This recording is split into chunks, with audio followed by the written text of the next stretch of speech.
una curiosità che mi ha scatenato un po' Domenico, ma in realtà ce l'avevo già da prima. Nel libro ci sono i profili di diverse persone, abbiamo detto Cardia, Girolamo Soggio, Renzo Lacconi, Mario Melis, Antonio Dore, tutti uomini fondamentali per quella che poi è stata la Sardegna nell'età repubblicana e la Sardegna dell'autonomia, ma erano anche uomini di cultura, erano dei politici che però scrivevano saggi, scrivevano libri. Eh, quanto queste figure hanno dato la possibilità poi alla classe dirigente successiva di portare avanti il discorso dell'autonomia, ma lo stesso discorso dello sviluppo della Sardegna e diciamo quando un po' questo meccanismo si è interrotto. Oggi, adesso non per dire, ma è difficile trovare qualcuno che sia allo stesso tempo classe dirigente politica e anche intellettuale, ecco. È una domanda. Sì, ho una considerazione. Ma io risponderei così, repentinamente, in due battute. La caduta è stata soprattutto con la dissoluzione dei partiti di massa, allorché hanno retto i partiti di massa e erano tutti organizzati per ottenere la partecipazione del cittadino comune, tutti qua, anche i partiti più piccoli, ma soprattutto due, quello che era al governo, la Democrazia Cristiana, che aveva il suo radicamento soprattutto attraverso le parrocchie, l'azione cattolica, ma anche le sezioni, e il Partito Comunista, che poi aveva anche il sostegno, ma anche la Democrazia Cristiana per altro verso, ma soprattutto il Partito Comunista, anche il sostegno dell'impegno sindacale di tanti lavoratori. Ecco, è venuto meno questo modo di operare nella politica. Io ricordo le sezioni piene di vita, erano luoghi di vita dove si incontrava, si socializzava, non si discuteva solo di politica. Ma questo valeva per tutti, per cui questo rendeva possibile anche nel rapporto tra i due partiti maggiori, che erano alternativi, antitetici, però avevano anche tratti in comune. Era possibile una dialettica, diciamo, virtuosa, positiva, per cui delle istanze che venivano da operai, da contadini, da gente comune, riuscivano a penetrare anche dentro la Democrazia Cristiana. E alla fine, durante il periodo della Democrazia Cristiana, sono state fatte anche delle leggi importanti, non per caso, per questa ragione. Per esempio, dico,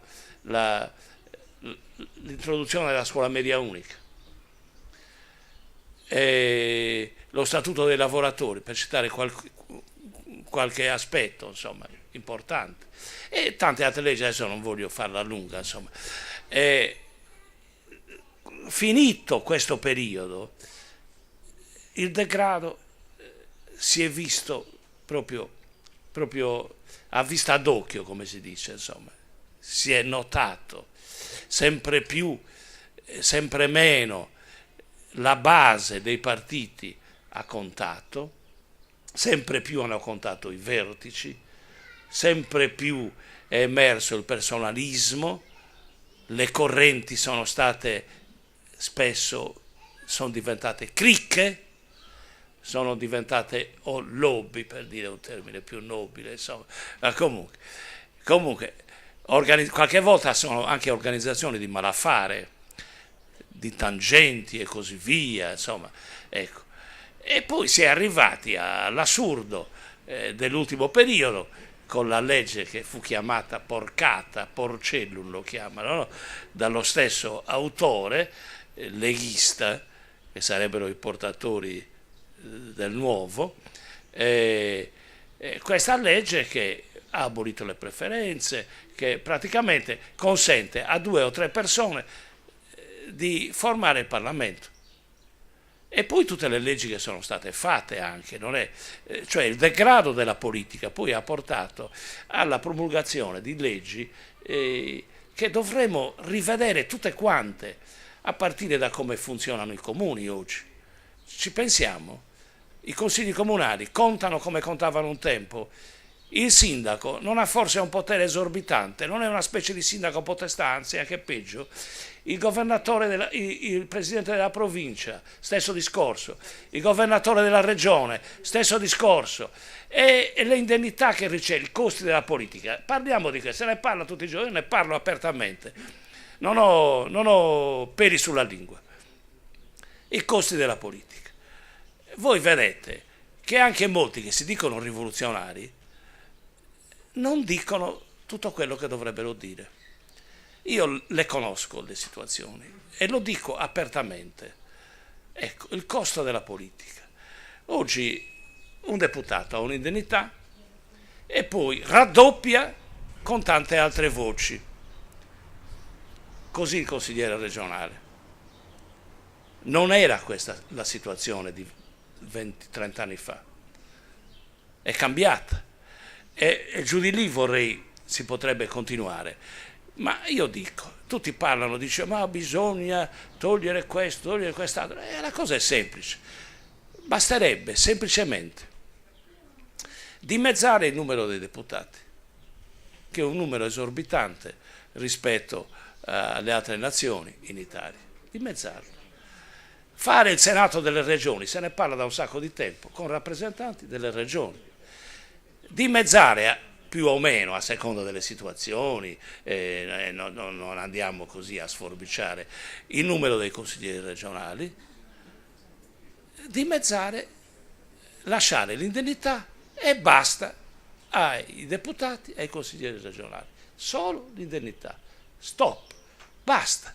E niente contributi per segreterie, per computer, per aggiornamento, e balle varie che raddoppiano. Non ne parla nessuno di questo. Qualcuno ne ha parlato, qualche persona seria c'è, non ci sono le persone serie. Le pensioni e contributi che versano quando sono in carica. No, quello, se le versano su i contributi, no, ma la pensione, se la versano dai contributi dell'indennità. Se la ottengono sulla base la devono ottenere come gli altri pensionati a 65 anni sulla base dei contributi che hanno versato, cioè certo, ma appunto certo, ma è un'altra cosa. Ecco, per dire, ma io ho fatto alcuni esempi, no, che se si facessero queste cose, immaginate cosa. Intanto la politica non diventerebbe più un affare, perché sarebbe, sì, uno avrebbe di più, ma a seconda della professione non avrebbe di più. Ci sono tanti che guadagnano molto, anche oggi, molto più dei deputati e dei consiglieri regionali, che questo dobbiamo dirci, che imbrogliano. Non parlo dei manager, ma se ne parlo, voi lo capite quanto guadagnano di più. Il primo manager in Italia, come si chiama? Quello della Fiat, Marchionne, guadagna quanto tutti gli operai della Mirafiori. È mai possibile questo? E poi la finanza, come gioca nel mondo. C'è uno scritto di uno dei più acuti studiosi sociologi italiani e su scala mondiale, secondo me, Luciano Gallino, che si intitola Finanzcapitalismo.